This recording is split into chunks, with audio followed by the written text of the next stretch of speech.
Welcome to our channel. Today we how to log into WordPress for efficient content scheduling workflow step by step clearly. To begin, open your preferred web browser. In the address bar, type in your website's URL followed by /wp-admin. Press the Enter key to navigate to the WordPress login page. You will see fields for your username and password. Enter your username in the first field. Next, input your password in the second field.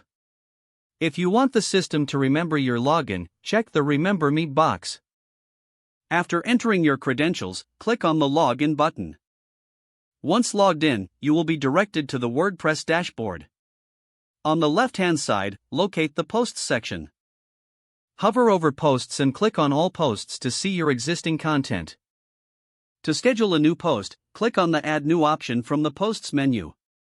You will be taken to the post editor. Enter your post title in the designated field. In the content area, write or paste your article. Once finished, look for the Publish box on the right side of the screen. Click on the immediately link next to Publish to access scheduling options. Select your preferred date and time for the post to go live. After setting the date and time, click on the OK button.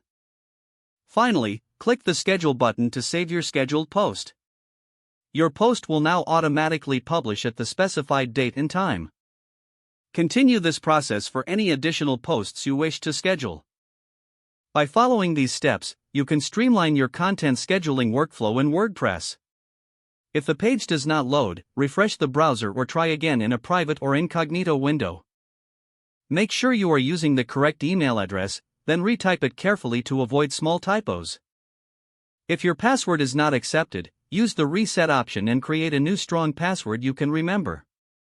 Check your spam folder for verification or security emails, then complete any requested confirmation steps. Enable two-factor authentication if available to improve account security and reduce unauthorized access risk. Don't forget to like this video and subscribe to our channel for more step-by-step tech guides.